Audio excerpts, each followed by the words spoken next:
But I can edit things in my head now that I couldn't before. There you go. That's what I was interested. Yeah, that's it. That just comes from experience. Right. I know when something's right now. You know what I mean? A lot faster than when I first started writing.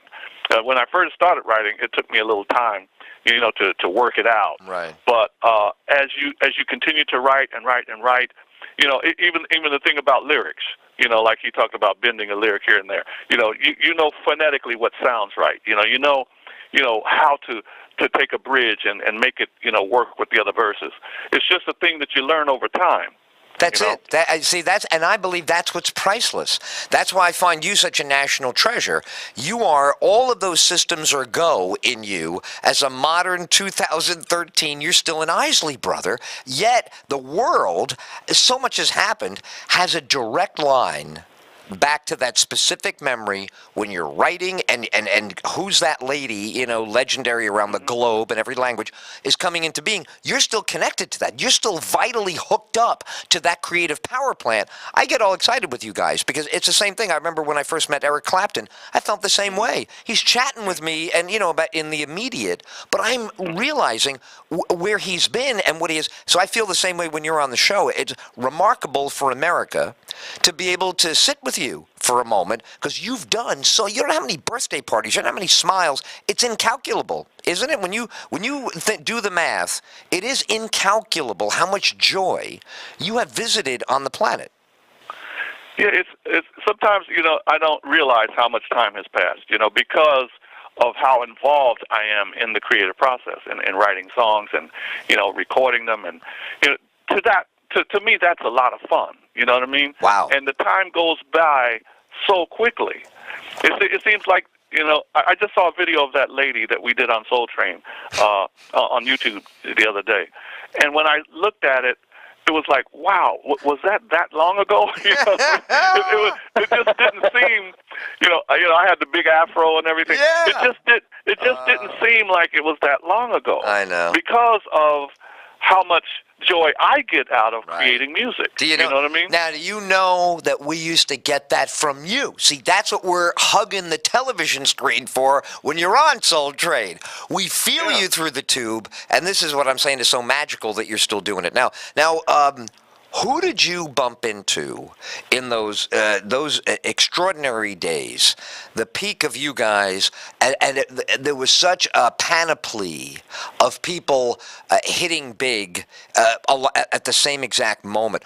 Who did you cross paths with on this global exposure with the band and popularity swell? Yeah, I got one thing that stands out to me is I got a chance to talk one-on-one with Marvin Gaye, one of my influences coming up, growing up as a kid, and he was playing Radio City, and my wife and I, we were able to go down and we went backstage, and I got to sit down and talk to Marvin Gaye even before that, even like a couple of days before, and just me and him in the hotel room, and that was something I'll never forget because here's a guy who I used to try to sing like him. Right. I used to sing his songs all the time, and I just got to tell him how much his music meant to me, and then he said the same thing to me. Wow, that's it. And it was like it was kind of surreal for a moment there. It is. But bring in as far as encounters. I'll never forget that one. Bring in the angels. That's when the angels begin to sing. That was really special. That's it. Yeah. That's it. In a moment, almost no one can know that moment but you. You and Marvin Gaye know that moment, and to have him say that to you, it's devastating. I mean, I'm getting chills for you. What year did that happen? What year was that conversation? I think that was the early 80s, like around 82. Well, it was right around the time when he had out Sexual Healing. Wow. That song, sure. Because I still love Mercy, Mercy, because he played the Radio City that day, and his road guy used to work for us, too. Oh. The guy who was his valet and, helped him out. He used to work for us, too, so they were staying in a hotel, and I went down to see them, and it was just one of those things where, I was able to talk to him, and I always wanted to do something with him, because of the influence he had on me when I was young. What an extraordinary talent. I mean, just talking about him now, all his songs are playing in my head. Listening to you describe him, I just heard Mercy, Mercy Me, I think, yesterday, and you stop everything. Oh, yeah. And you just, you could be sweating bullets outside, and all of a sudden it gets cool. You could feel a little breeze, and it takes over you. What captures your attention as a songwriter today? Are you immersed? I hope not, almost. I almost say this in a way like I hope not. Are you immersed in the current events flood with every 2 seconds? The world is just, up there and harsh. Or have you found a way to kind of, deflect some of that? What's your input as a creative person, as someone who discovers a song or a melody or a story?